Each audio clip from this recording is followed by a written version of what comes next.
Hello, welcome two part 3 पैसा। भगवान का हमारे जो गुरु हैं, मास्टर ऑफ मास्टर्स ओशो, उनका गाइडेंस पैसे के बारे में क्या है, ये वो सीरीज़ हम कर रहे हैं। और मैं आपको याद दिला दूं कि इस सीरीज़ में जो भगवान ने बोला है पैसे के बारे में, और हमारा जो फोकस है वो सिर्फ उन क्वेश्चन आंसर्स पे है जो भगवान ने अंग्रेज़ी में बोले, जवाब दिया, लोगों ने प्रश्न करा अंग्रेज़ी में। और ये ज़्यादातर जो भगवान के वेस्टर्न सन्यासिन्स थे, उन्होंने ऑब्वियसली अंग्रेज़ी में बात करी और भगवान ने ऑब्वियसली उनको अंग्रेज़ी में जवाब दिया।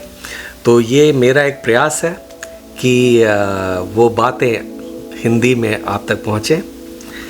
तो इस चैनल का एक मात्र उद्देश्य है भगवान की जो मेन टीचिंग्स हैं, ख़ास तौर से जो इम्पोर्टेंट टॉपिक्स हैं, जैसे पैसा हो गया, रिलेशनशिप्स हो गई, करियर हो गया, महत्वाकांक्षा हो गई, मैरिज हो गई, चिल्ड्रन हो गए, जो भी मेन टॉपिक्स हैं जो एक आम आदमी की ज़िंदगी में महत्वपूर्ण होते हैं, उनके बारे में ओशो का क्या गाइडेंस है।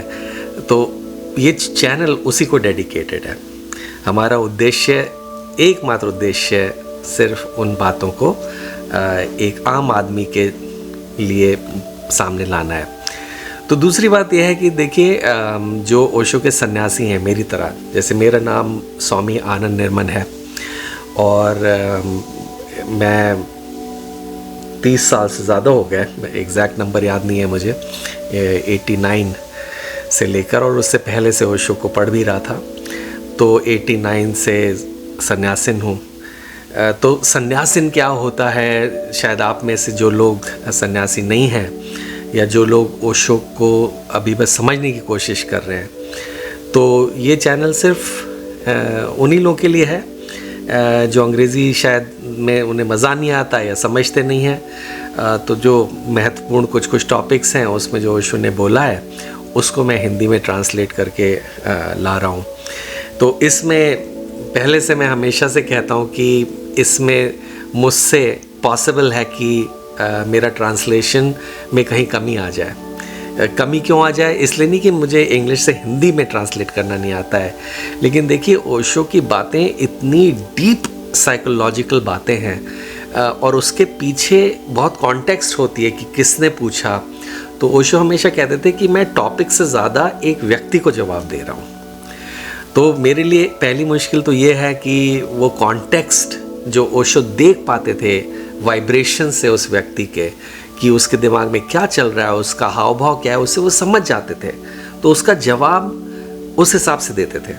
तो कई बार वो ऐसा भी होता था कि दो लोगों ने एक ही सवाल पूछा, लेट्स से टाइम एक साल में किसी ने पूछा, 2 साल बाद किसी ने और वही सवाल पूछा, और ओशो के जवाब ना सिर्फ अलग होंगे बल्कि कई बार कॉन्ट्रडिक्टरी, यानी कि एक दूसरे के ऑपोजिट भी हो सकते थे।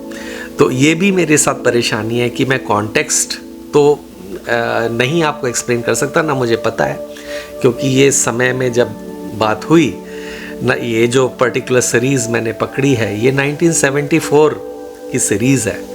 तो समझ लीजिए उसमें ना तो मैं वहाँ बैठा था, और ओशो ने वो एक जो उनका मेन टॉपिक था उस वक्त का, उसका लेक्चर दे रहे थे, उसके बाद ये सवाल जवाब होते थे। तो लेक्चर में क्या कहा वो मैं नहीं ला रहा हूँ आपके सामने, फिर जो व्यक्ति ने पूछा उसकी मनोदशा क्या थी वो ओशो ने समझी और जवाब दिया। तो ये 2-3 डिस्क्लेमर समझ लीजिए, या मैं थोड़ा एक्सप्लेन करना चाह रहा हूँ आपको कि ये मेरे से हो सकता है इसमें कमी आ जाए, जिस बात को मैं पूरी तरह समझा ना पाऊँ। दूसरी बात ऑफ कोर्स मेरा परसेप्शन हो सकता है आ जाए कहीं ना कहीं, क्योंकि लैंग्वेज तो मैं ट्रांसलेट कर रहा हूँ और वर्ड टू वर्ड एकदम से नहीं पढ़ रहा हूँ कोई स्क्रिप्ट, तो हो सकता है कहीं मेरे शब्दों में, कहीं मेरे बताने के ढंग में कमी हो जाए। तो उसके लिए मैं, मेरे जो सन्यासी भाई हैं या बहनें हैं जो इन विषयों को शायद मुझसे बेहतर समझते होंगे, तो वो शायद समझ पाएंगे इस बात को कि ये कितनी डिफ़िकल्ट चीज़ है, क्या चैलेंजेस आ सकती हैं, और हो सकता है वो मेरी गलतियां भी पकड़ें। तो मेरा जो उद्देश्य है इस सीरीज़ को बनाने का वो सिर्फ यही है कि अपने ढंग से मैं भगवान का काम कैसे आगे बढ़ाऊं। अच्छा, दूसरी बात यह है, आप लोग एक यही तरीका नहीं है भगवान के काम को आगे बढ़ाने का, और भी बहुत काम हो रहे हैं। तो आपके आसपास कोई ओशो का सेंटर हो तो आप वहाँ ज़रूर जाएं, वहाँ ध्यान करें, उससे आपको बहुत हेल्प मिलेगी।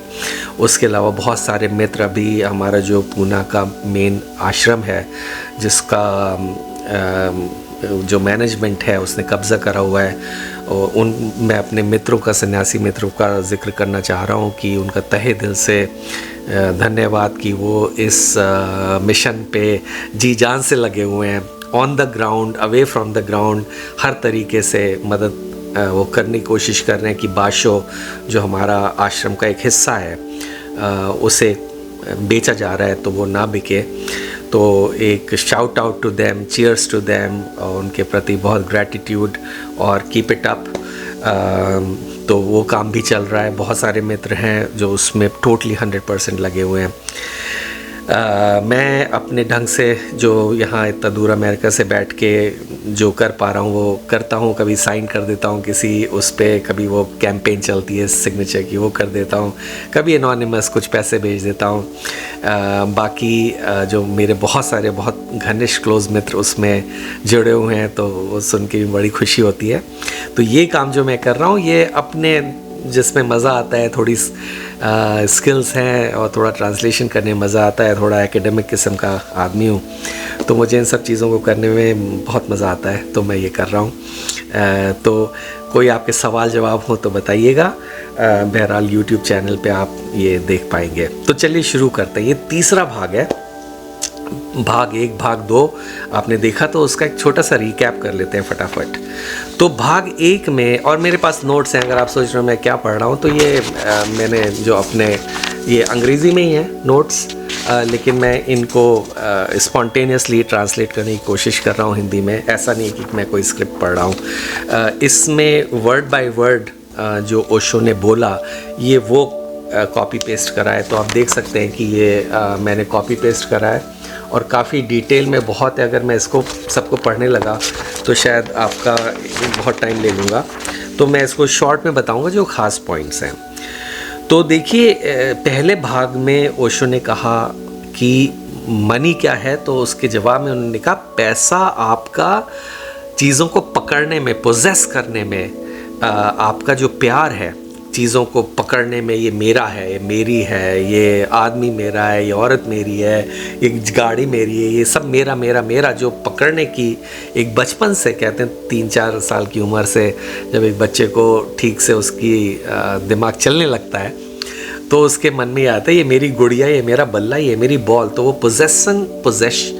पोजेसिवनेस और पोजेस करने की जो ये इनेट एक अंदर हमारे एक लस्ट होती है, एक हवस होती है, पकड़ना, ओन करना, ओनरशिप दिखाना, किस ये मेरा है, ये पोजेसिवनेस जो है वो एक हर आदमी में कहीं ना कहीं छिपी हुई लस्ट होती है। तो पहले भाग में मैंने ये बात करी थी कि आप जब आदमी पोजेस नहीं कर पाता है एक औरत को, या एक औरत पोजेस नहीं कर पाती एक आदमी को, तो वो फिर चीज़ों को पोजेस करना चाहती है, क्योंकि पोजेशन पे तो काम नहीं करा, तो अब आप लोगों को तो पोजेस कर नहीं सकते आप, तो आप चीज़ों को पोजेस करने लगते हैं, क्योंकि चीज़ें तो डेड हैं। आप एक गाड़ी को पोजेस कर सकते हैं, आप एक बड़े से मकान को पोजेस कर सकते हैं, लेकिन आप एक इंसान को पोजेस नहीं कर सकते। ठीक है, इंसान फ्रीडम चाहता है। तो ये बात ओशो ने बहुत अच्छे से समझाई है, और ये बड़ी amazing deep psychological, very deep psychological work है। तो ये आप जितना गहरे उतरेंगे उतना ही आपको ख़जाना मिलेगा। तो मेरा ये बहुत स्ट्रॉन्ग सजेशन है कि आप ओशो के जो ओरिजिनल वो हैं लेक्चर्स हैं उनको सुनना शुरू करिए। ठीक है। तो भाग 2 में फिर ओशो ने कहा कि पोजेस करते करते आपको कोशिश करते हैं आपकी, हम अगर आप एक आदमी, आप एक औरत को पोजेस करना चाह रहे हैं, आप बीवी तो बना सकते हैं, आप एक को शादी करके हस्बैंड तो बना सकते हैं, लेकिन उनका प्यार नहीं मिल सकता आपको। राइट। तो क्या होता है कि वो पोजेस करने की कोशिश हर बार आप करते हैं और हर बार हारते हैं, तो आपका इंसानों के ऊपर से आपकी समझ में आता है कि भैया इसको, इंसानों को पोजेस नहीं कर सकते हम, ठीक है ना। और प्यार तो आप ज़बरदस्ती कर ही नहीं सकते एनीवेज। तो ओशो ने ये कहा कि जब हम लोग पोजेस करते करते हमारी ठोकरें खा खा के समझ में आ जाता है कि भैया पोजेस नहीं कर सकते किसी को, तो पोजेशन पे तो काम नहीं करा, उस पे तो कोई काम नहीं करता है, क्योंकि किसी को इतनी अवेयरनेस ही नहीं है कि भाई इस सब के पीछे ये भी तो देखो कारण क्या है। कारण है तुम्हारे अंदर एक डीप नीड टू पोजेस, अंदर एक तीव्र एक किस्म की हवस होती है आदमी के अंदर। और ये सेंचुरीज पुरानी डीएनए में हम प्री इंस्टॉल्ड प्रोग्राम आता है एक तरीके से हमारी सबकॉन्शियस में कि हम इंसान पोजेस करना चाहता है। उसमें नहीं जाएंगे आज कि क्या रीज़न है, वो कभी और बात करेंगे कि इसका रीज़न क्या है। कि केवमैन जब आदमी हुआ करता था तब से लेके अभी तक हज़ारों हज़ारों हज़ारों साल बीत गए, तो कैसे ये सबकॉन्शियस में ये प्री इंस्टॉल हो गई है ये चीज़ कि मुझे चीज़ों को पकड़ के रखना है। तो ये कहाँ से आया, इसके बारे में कहीं कभी और बात करेंगे। अभी ये समझ लीजिए कि भगवान ने कहा ये पोजेस करने की जो हवस है ये बड़ी खतरनाक है। तो इससे क्या होता है कि एक से टूटा दिल नहीं समझ में आया तो दूसरे से दिल जुड़ा, तो उसको भी पोजेस करने की कोशिश की। तो लोगों से आदमी निराश हो जाता है या औरतें निराश हो जाती हैं जब वो उन्हें लगता है कि इन्हें तो पोजेस नहीं कर सकते, तो वो अब चीज़ों को इकट्ठा करना शुरू करते हैं। क्यों, चीज़ों को पोजेस कर लिया। या आपने देखा होगा कुछ लोग जो हैं अकेले हैं, सिंगल हैं, तो कुत्ता पाल लेते हैं, क्योंकि कुत्ता तो अनकंडीशनली प्यार करता है, इंसान नहीं करता है, तो वो कुत्ते से प्यार करने लगते हैं, चीज़ें इकट्ठी कर लेते हैं। तो ये भाग दो में जो पार्ट 2 था, अगर आपने नहीं सुना तो दोबारा जाके सुन लीजिएगा। पार्ट 2 में इस बात को डिटेल में ओशो ने एक्सप्लेन करा हम लोगों को कि money is your escape from people. इसका मतलब है जब वो लोगों से आपका वो उड़ गया विश्वास, तो आपको चीज़ें पोजेस करनी है। अब चीज़ें पोजेस करने के लिए आपको पैसा तो चाहिए होगा, तो लोगों के लिए पैसा फिर वो इसलिए कमाना चाहते हैं जिससे और चीज़ें इकट्ठी कर लें, तो लोगों से छुटकारा मिल जाएगा। So money is escape from people. ये पार्ट 2 में हमने डिटेल में डिस्कस करा था। फिर मैंने कहा था कि भगवान ने ये कहा फिर कि देखो प्यार जो है वो तो डोसाइल नहीं है ना, प्यार तो एक बड़ी अलाइव भावना है, उसको आप पोजेस नहीं कर सकते। आप ये नहीं कह सकते मैं खरीद लूँगा प्यार, तो प्यार नहीं मिलता है। अच्छा, कुछ लोग क्या होता है फिर प्रॉब्लम, फिर मैंने कहा कि अगले टॉपिक पे यानी कि आज हम ये डिस्कस करेंगे कि क्या लैंडमाइंस हैं, क्या बड़े खतरनाक कुछ गड्ढे हैं इस रास्ते में, जिसको ओशो ने कहा कि ये समझना बड़ा ज़रूरी है कि कुछ गड्ढे हो सकते हैं। तो देखिए गड्ढा सबसे बड़ा क्या है उसका जिक्र करेंगे, और उसके बाद मैं आपको ये भी बताना चाहूँगा कि कहीं ऐसा आप ना समझ लें कि अगर आप एक नए ओशो को पढ़ना चाह रहे हैं तो ये मत समझ लीजिए कि हमारे जो मास्टर थे ओशो वो पैसे के खिलाफ थे। तो ओशो बिल्कुल पैसे के खिलाफ नहीं थे, लेकिन पैसे का क्या मसला है उसका भी हम आज डिस्कस करेंगे कि ओशो ने पैसे के बारे में क्या गाइडेंस दी, कि क्यों उन्होंने कहा पैसा खराब नहीं है, तो उसकी भी बात करेंगे आज। तो सबसे पहले आज बात करते हैं कि एक गड्ढे से बहुत बच के रहिएगा जो ओशो ने कहा ये बहुत बड़ा गड्ढा है, इससे बचना। उसका नाम है एक रिनाउंस करना, रिनंसिएशन करना। ओशो ने इस लेक्चर में वर्ड यूज़ करा रिनंसिएशन, और हिंदी में उसका मतलब है त्याग कर देना चीज़ों को और एस्केप कर जाना। जो भगौड़े होते हैं कि कुछ पैसा तो कमा नहीं रहे तो भाग लो। अब भाई ओशो ने क्या पैसा तुम्हारा पोजेस करने की हवस पूरी करता है, राइट? तो it's a need to possess, तो तुम चीज़ों को पोजेस करना चाहते हो, वो नहीं कर पाए। फिर तुम लोगों से भागना चाहते हो, तो तुम्हारे अंदर तो वो है कि लोगों से भागना है, तुमने रूट कॉज पे नहीं काम करा।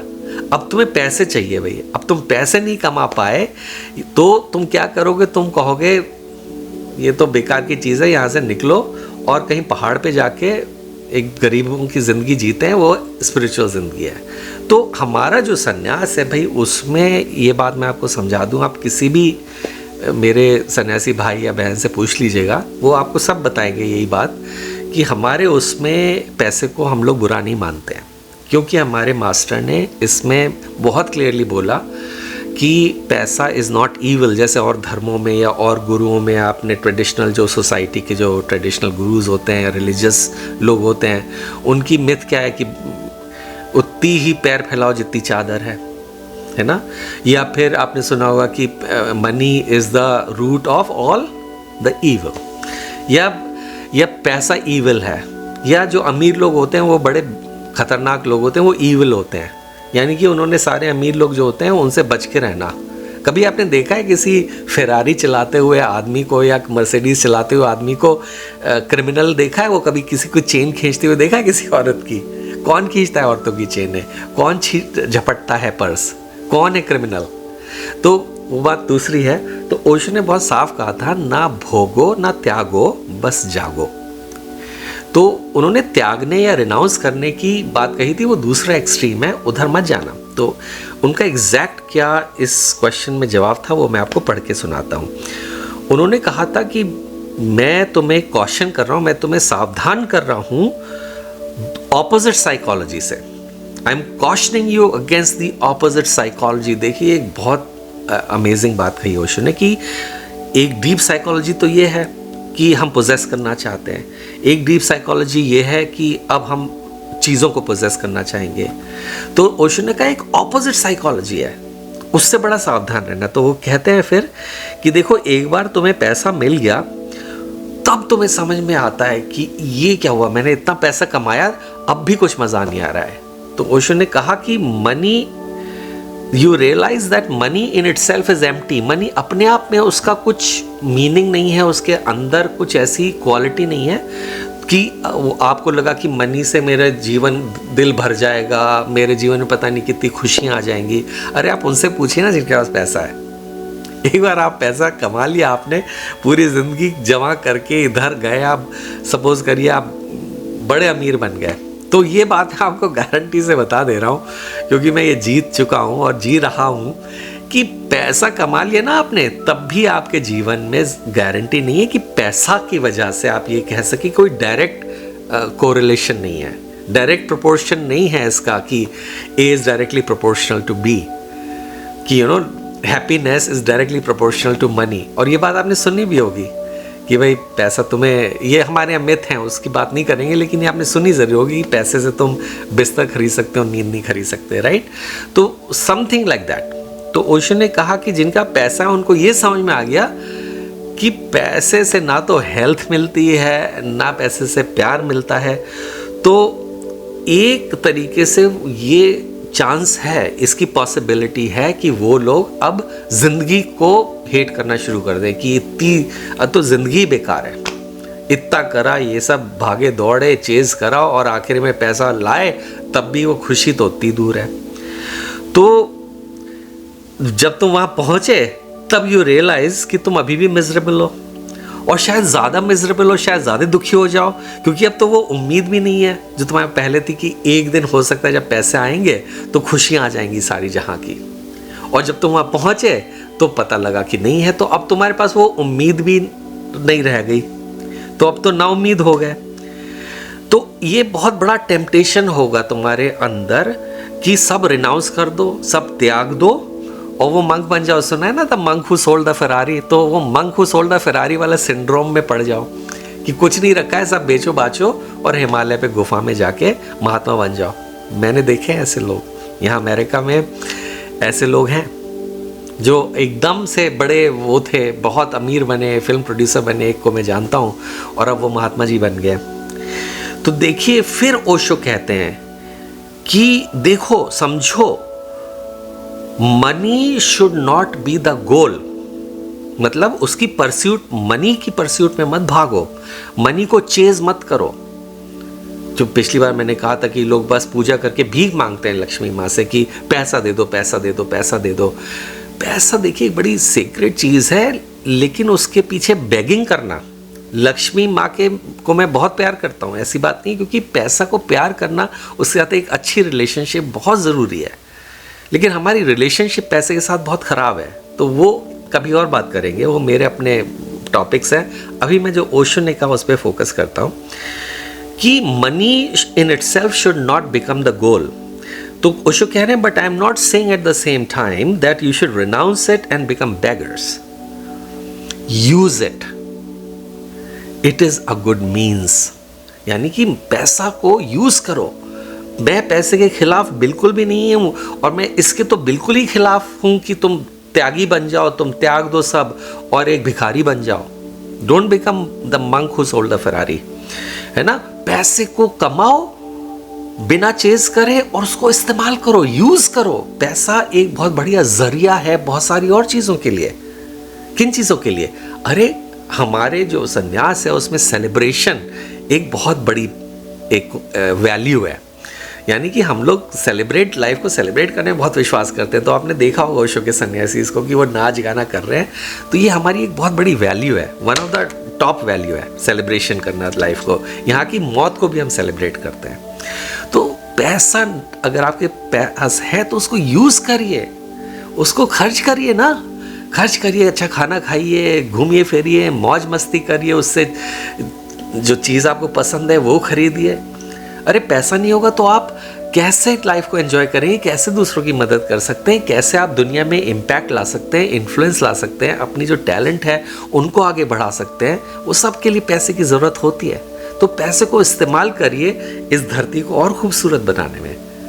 मेरी एक मित्र हैं जिन्हें ये पेड़ लगाने का बड़ा शौक है, बहुत अच्छी बात है। तो वो मुझसे कह रही थी कि निर्मल, मैं मेरे पास काश मेरे पास और पैसे होते, मेरे पास जितने पैसे हैं उससे मैं बस इतने ही 100-200 पेड़ लगा पा रही हूँ, या जितने भी लगा पा रही हूँ लिमिटेड। अगर मेरे पास और पैसे होते तो मैं पूरी धरती को ग्रीन कर देती। ये बात कितनी अच्छी है देखिए। तो मैं इसकी बात कर रहा हूँ कि अगर आपके पैसे तो आप इम्पैक्ट कर सकते हैं पॉजिटिवली इस दुनिया को। तो वो तो मेरे अपनी जहनियत है ख्याल। तो ओशो ने कहा, आई एम नॉट अगेंस्ट मनी। तो आप ये बहुत क्लियरली समझ लीजिए कि हमारा जो सन्यास है उसमें हम लोग पैसे के खिलाफ कतई नहीं है। हमारे भगवान ही, हमारे जो मास्टर हैं ओशो, वो कह रहे हैं I am not against money, I have nothing to say against it. मतलब ये देखिए, मेरे पास एक शब्द भी नहीं है पैसे के अगेंस्ट में। वो बिल्कुल नहीं, वो तो खुद ही उन्होंने दुनिया भर को दिखा दिया कि सन्यास कितना पावरफुल हो सकता है, कि वो 99 रोल्स रॉयस जो जिंदगी भर आदमी कमा कमा के एक नहीं खरीद पाता है, उन्होंने 99 की लाइन खड़ी कर दी सिर्फ ये प्रूव करने के लिए। इस वजह से नहीं कि उन्हें कुछ बड़ा शौक था कारों में, वो तो एक वैसे भी एक सेंट थे ना, उनकी जेब में तो उनका तो एक बैंक अकाउंट तक नहीं था, तो उनके अंदर तो हवस बिल्कुल भी नहीं थी पैसे की। लेकिन वो दुनिया को ये दिखाना चाहते थे कि देखो जो सन्यास है हमारा, जो वो प्रूव करना चाह रहे थे, जोरबा द बुद्धा का कॉन्सेप्ट कि जिंदगी को एंजॉय करो, तो वीक नहीं है सन्यास। स्पिरिचुअलिटी कमज़ोर नहीं है, गरीब नहीं है, गरीबी का नाम नहीं है, गरीबी का पर्यायवाची नहीं है, ठीक है। तो ओशो कहते हैं इन सब में आई am not talking about money, I am talking about possessiveness. तो हम भले ही मनी का टॉपिक यहाँ पर ला रहे हैं, लेकिन जो साइकोलॉजी है उसमें हमने पोजेसिवनेस की बात की कि हमारे अंदर जो हवस है पोजेसिवनेस की, तो वो तो आदमी ठीक नहीं करता है, उसके बजाय वो पैसे को होड़ में लग जाता है। तो ओशो कह रहे हैं मैं एक्चुअली इन सब बातों में मैं पैसे की बात नहीं कर रहा हूँ, मैं तुम्हारी पोजेसिवनेस की बात कर रहा हूँ, उस पर फोकस करो। तो तुम फिर समझोगे कि पैसा को इस्तेमाल इसलिए नहीं करना है कि हम पोजेस ना अब चीज़ों को पोजेस कर लें, हमें पैसे का इस्तेमाल कुछ और चीज़ों में करना है। तो ओशो कहते हैं मनी कैन बी ब्यूटीफुल, यानी पैसा बहुत खूबसूरत हो सकता है अगर पैसे को ना पोजेस करो, पैसे से ना कुछ पोजेस करने की कोशिश करो। अगर तुम उससे पैसे के तुम एकदम से डेस्परेट ना हो जाओ कि पैसा ही सब कुछ है जिंदगी में।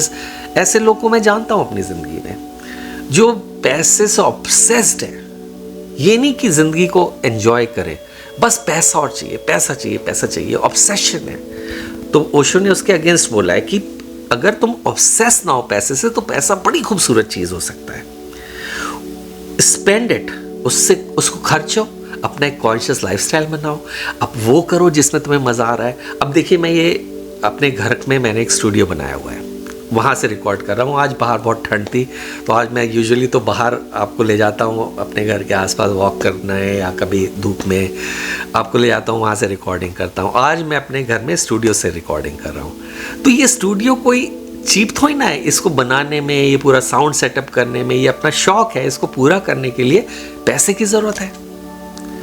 अच्छे इक्विपमेंट लाना, अच्छे तरीके से ज़िंदगी को जीना, कॉन्शियसली जीना, और वो करना जिसमें आप, जो आपकी वैल्यू से अलाइंड है, जिसको करने में आपको अंदर ब्लिस आ रही है। जैसे मैं ये करता हूँ तो मुझे इतनी खुशी मिलती है कि आप पूछिए मत। मुझे ये मतलब ही नहीं कोई कितने चैनल पे आ रहे हैं, कौन कितने लाइक आ रहे हैं, या क्या होता है वो सब्सक्राइब, कितने सब्सक्राइबर हो गए, मुझे कोई मतलब नहीं है उससे, क्योंकि वो मेरा मैट्रिक नहीं है, वो मेरी मेजरमेंट नहीं है सक्सेस का। मेरा सक्सेस का मेजरमेंट है कि मैं ये काम कर रहा हूँ, इसमें मेरी ग्रोथ हो रही है, मुझे बड़ा मज़ा आ रहा है, और साथ में और लोगों को भी हेल्प मिल सकती है, राइट। तो अपने जीवन में वो करने में जिसमें आपको मज़ा आ रहा है वो करिए, उसके लिए पैसा खर्च करिए। तो ओशो ने कहा है spend the money, use the money, अपने को डिस्कवर करो ना पैसे से। ओशो के कैंप्स करिए, जाके दूर जाइए, जो ओशो के कई हर सिटी में जहाँ भी आप रहते हैं उसके पास ढूंढिए कहाँ ओशो का सेंटर है। किसी दिन हुआ तो मैं अपनी एक मित्र को लाऊंगा जिनके पास पूरी लिस्ट है ओशो के सेंटर्स की, वो शायद आपको बता सकेंगी कि कहाँ क्या हो रहा है और कहाँ क्या प्रोग्राम चल रहे हैं। तो वो खैर वो सब आप गूगल पे ढूंढ सकते हैं। तो बस आज इतनी ही बात थी कि समराइज़ कर दूं आपके लिए कि तीसरी स्टेप में ओशो ने ये जिक्र करा था कि देखो आगे एक गड्ढा है इस रास्ते में, वो गड्ढा है त्यागी बनने का। वो गड्ढा है, मतलब त्यागी वैसे नहीं जैसे हमारे दोस्तों का नाम त्यागी, उनकी बात नहीं कर रहा हूँ। त्यागी का मतलब जो रिनाउंस कर दिया, कि सब छोड़ दिया, भाग गए, या एस्केपिस्ट मत बन जाइए, या रिनंसिएशन मत करिए। ऐसा नहीं है कि आप सब हेट करने लगे ज़िंदगी को और आपने कहा सब बेकार है, भागो। नहीं, ना त्यागो ना भोगो। एक वो जो होते हैं ना कि एक क्या बोलते हैं कि बस खा लो पैसे से, बस खरीद लो, पकड़ लो चीज़ों को, भर लो सब सामान को, उसमें मत लग जाना, भोगने में मत लग जाना कि तुम भोगी बन जाओ। आप जानते हैं ना भोगी का क्या मतलब होता है। तो ओशो ने कहा था ना, भोगो ना त्यागो, बस जागो, यानी कि अवेयरनेस लाओ कि ये मैं कर क्यों रहा हूँ, पोजेसिव हो रहा हूँ ना, तो पोजेसिवनेस पे काम करो। ये एक बात कही। और दूसरी बात जो मैंने कही कि कहीं आप ये ना समझ लीजिए कि हमारे जो टीचर थे वो पैसे के अगेंस्ट थे। हमारे संन्यास में एक्चुअली किसी भी चीज़ के हम अगेंस्ट नहीं है, बस हर चीज़ को अवेयरनेस के साथ देखना ओशो ने हमें सिखाया। ठीक है, तो आज इतना ही। अगली बार भाग 4 में हम बहुत इम्पोर्टेंट टॉपिक पे बात करेंगे, जहाँ ओशो ने बताया कि 4 किस्म के लोग होते हैं पैसे को लेके। 4 किस्म के लोग होते हैं और ओशो ने उनके बारे में हमें समझाया है, तो उसको हम डिस्कस करेंगे अगले लेक्चर में। फ़िलहाल अगर आपको ये अच्छा लगा तो सब्सक्राइब कर लीजिए। क्यों? क्योंकि एक श्रृंखला में हम चल रहे हैं, तो आपको कहीं वीडियो छूट ना जाए। तो देखिए, मैं ना तो एडवर्टाइज़ कर रहा हूँ, ना मैं कहीं इसका हर जो ओशो के इतने सारे ग्रुप्स हैं फेसबुक पे, मैं कहीं नहीं डाल रहा हूँ, क्योंकि हर ग्रुप का एक फोकस होता है, हर ग्रुप का एक उद्देश्य होता है। अब मैं बहुत सारे मेरे मित्र हैं जो कर सकते हैं ये, मैं किसी से नहीं कह रहा हूँ कि भाई इसको डालो अपने ग्रुप पे। अगर आपको अच्छा लग रहा है तो ज़रूर डालिए, ऐसी कोई बात नहीं है। मेरा मकसद यहाँ सिर्फ ये है कि मैं ये बातें जिनसे मेरी ग्रोथ हुई है, जिनसे मुझे बहुत मदद मिली है, वो आप तक पहुँचाऊँ। तो अगर आपको अच्छा लग रहा है तो सब्सक्राइब कर लीजिए। कोई सवाल है तो नीचे लिंक्स दी हुई हैं, व्हाट्सएप की मैंने लिंक दी हुई है आपको, मैंने आपको एक प्राइवेट फेसबुक ग्रुप की लिंक दी हुई है जहाँ पे हम जल्दी ही मिलना शुरू करेंगे। तो आप मुझसे कोई सवाल हो पूछिए, अगर अच्छा लगे तो एक कमेंट दे दीजिए, वो भी मुझे सुन के पढ़ के बहुत अच्छा लगता है। बहुत लोगों के कमेंट्स आते हैं। कमलेश शर्मा जी हैं मेरे बहुत अच्छे मित्र हैं, वो बहुत सपोर्ट देते हैं हर बार। थैंक यू वेरी मच कैम, और करते रहिए। और बाकी फिर आपसे अगले लेक्चर में मुलाकात होगी। जय भगवान, take care, bye for now.